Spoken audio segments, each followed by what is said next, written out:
नमस्कार, आप सुन रहे हैं एशियाविल हिंदी का ये डेली पॉडकास्ट। मैं हूं अनीता और मैं आपको सुनाऊंगी कोरोना वायरस और लॉकडाउन पर देश और दुनिया का ताजा अपडेट। साथ ही बात करेंगे मजदूरों से जुड़ी खबर की।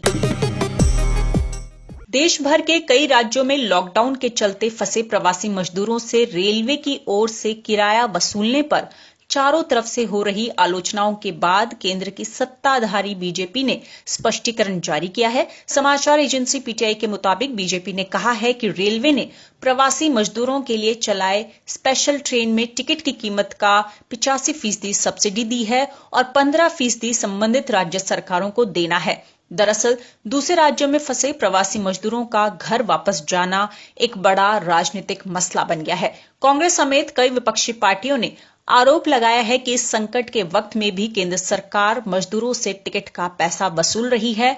इन सभी आरोपों पर अब रेलवे ने जवाब दिया है। रेल मंत्रालय का कहना है कि इन यात्राओं के लिए सिर्फ राज्य सरकारों से 15% पैसा वसूला जा रहा है और कोई भी टिकट नहीं बेचा जा रहा है।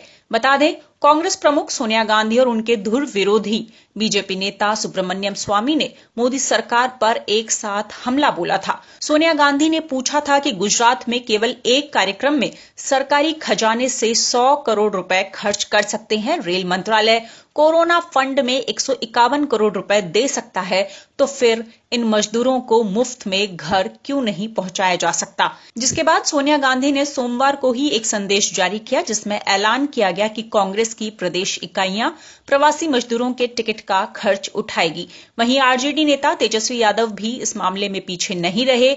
उन्होंने ऐलान किया कि राष्ट्रीय जनता दल बिहार सरकार को अपनी तरफ से 50 ट्रेनों का किराया देने को तैयार है। बता दें, देश में 25 मार्च से लॉकडाउन लागू है और इसकी सबसे ज्यादा मार मजदूरों पर पड़ी है। कोरोना वायरस महामारी का प्रसार रोकने के लिए लॉकडाउन 3.0 आज से लागू हो गया है। केंद्रीय गृह मंत्रालय ने लॉकडाउन 3 में कई तरह की छूट दी है, जिनमें शराब की बिक्री भी एक है। देश भर में शराब की दुकानें खोले जाने की छूट के बाद लोग सुबह से ही दुकानों के बाहर लाइन लगाकर खड़े हैं। केंद्र सरकार ने शराब की दुकानों को खोलने की अनुमति इस शर्त पर दी है कि सोशल डिस्टेंसिंग का पूरा ध्यान रखा जाएगा। कंटेनमेंट जोन के अलावा बाकी इलाकों में शराब की दुकानें खुलेंगी। देश में सभी शहरों और जिलों को 3 श्रेणियों ग्रीन, ऑरेंज और रेड जोन में बांटा गया है। ग्रीन और ऑरेंज जोन में कई तरह की ढील दी गई है, वहीं रेड जोन में लोगों की आवाजाही और कारोबार में प्रतिबंध लगाए गए हैं। सोमवार से दिल्ली में आंशिक रूप से लॉकडाउन खोला गया है। सभी सरकारी दफ्तर खोले जा सकेंगे। प्राइवेट दफ्तर में केवल 33% कर्मचारी काम कर सकेंगे। हवाई यात्रा और रेल यात्रा बंद रहेगी। दिल्ली के अंदर और दिल्ली से बाहर जाने वाली बसें नहीं चलेंगी। शराब, पान, गुटखा, तंबाकू बेचने वाली दुकानों को खोलने की अनुमति है, बशर्ते वो स्टैंड अलोन हो। उत्तर प्रदेश में कुछ जिलों को छोड़ टैक्सी, कैब सेवाएं एक ड्राइवर और 2 सवारियों के साथ चल सकेंगी। ग्रीन जोन के अंदर बसों के संचालन की अनुमति है। ये संचालन 50% क्षमता के साथ हो सकता है। थूकने पर जुर्माना लगाया जाएगा। राजस्थान में सार्वजनिक और कार्यस्थल पर हर व्यक्ति को मास्क पहनना होगा। कोई व्यक्ति पान, गुटखा, तंबाकू आदि नहीं बेच सकेगा। शादी समारोह के लिए उपखंड मजिस्ट्रेट को पूर्व सूचना देनी होगी। केरल में सरकारी कार्यालय 50% ए और बी वर्ग के कर्मचारियों और 33% ग्रुप सी और डी के कर्मचारियों के साथ काम कर सकते हैं। बता दें, पूरे देश में सभी जोन में जिन चीजों पर 17 मई तक पाबंदी लगाई गई है उनमें रेल यात्रा, हवाई यात्रा और मेट्रो शामिल है।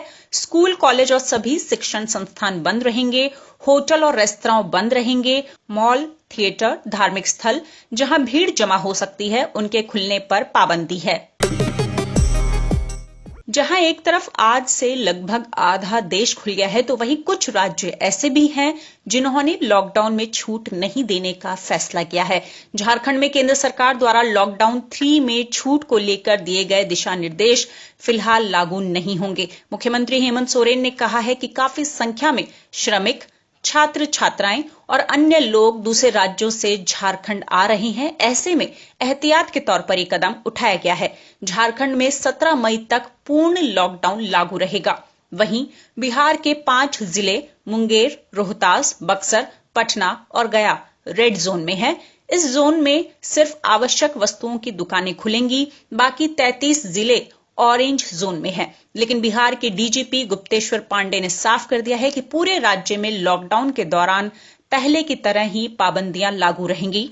वहीं उत्तर प्रदेश में भी आगरा, मेरठ, फिरोजाबाद, मथुरा, बस्ती और कानपुर जिलों में कोई छूट नहीं दी जाएगी। वहीं गुजरात में रेड जोन में आने वाले अहमदाबाद, सूरत, वडोदरा, गांधीनगर और भावनगर के निगम सीमा क्षेत्रों में अगले 2 सप्ताह तक लॉकडाउन के नियमों में किसी भी तरह की छूट नहीं दी जाएगी। इसके अलावा ऑरेंज जोन में आने वाले राजकोट नगर निगम क्षेत्र में भी कोई राहत नहीं दी जाएगी।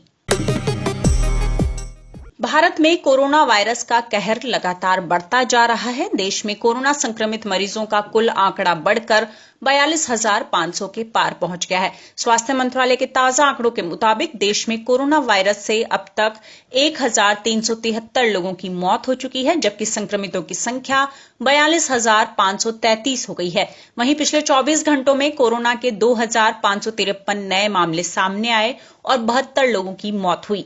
हालांकि थोड़ी राहत वाली बात यह है कि अब तक 11,707 मरीज ठीक हो चुके हैं। मरीजों का रिकवरी रेट 27.52% पर पहुंच गया है। इस वायरस के देश भर में सबसे ज्यादा यानी 12,974 मामले महाराष्ट्र में सामने आ चुके हैं। हालांकि महाराष्ट्र में ही सबसे ज्यादा कोरोना मरीज ठीक हुए हैं। यहां पर 2,115 लोग ठीक हुए हैं। महाराष्ट्र के अलावा गुजरात में अब तक 5,428 मामले सामने आ चुके हैं, तो मध्य प्रदेश में 2,846 मामले हो गए हैं। दिल्ली में अब तक 4,549 मामले हो चुके हैं और 1,362 लोग ठीक हुए हैं।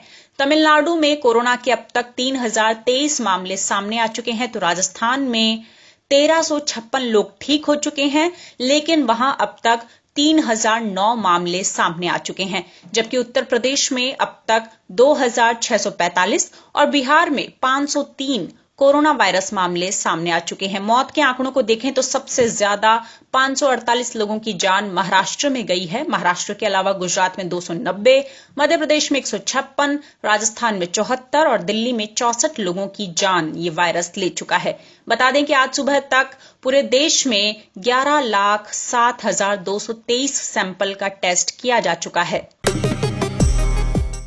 दुनिया भर में कोरोना वायरस से संक्रमितों की कुल संख्या 35 लाख को पार कर गई है। अब तक दुनिया भर में 35,05,761 लोग कोरोना की चपेट में आ चुके हैं। वहीं इस वायरस के चलते दुनिया भर में अब तक 2,47,306 लोगों की जान जा चुकी है।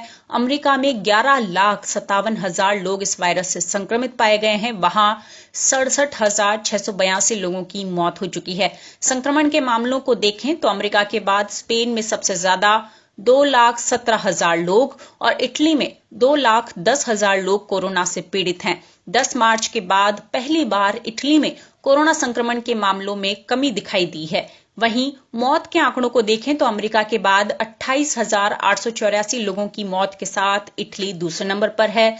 लेकिन ब्रिटेन में मौत का आंकड़ा लगातार बढ़ रहा है। ब्रिटेन में 28,446 लोगों की मौत हो चुकी है, यानी मौतों की संख्या में ब्रिटेन जल्द ही इटली को पीछे छोड़ देगा। लैटिन अमेरिका में ब्राजील में हालात बेकाबू होते नजर आ रहे हैं। ब्राजील में कोरोना वायरस संक्रमण के मामले 1 लाख को पार कर चुके हैं, जबकि यहां इस वायरस से 7,000 से ज्यादा लोगों की मौत हो चुकी है।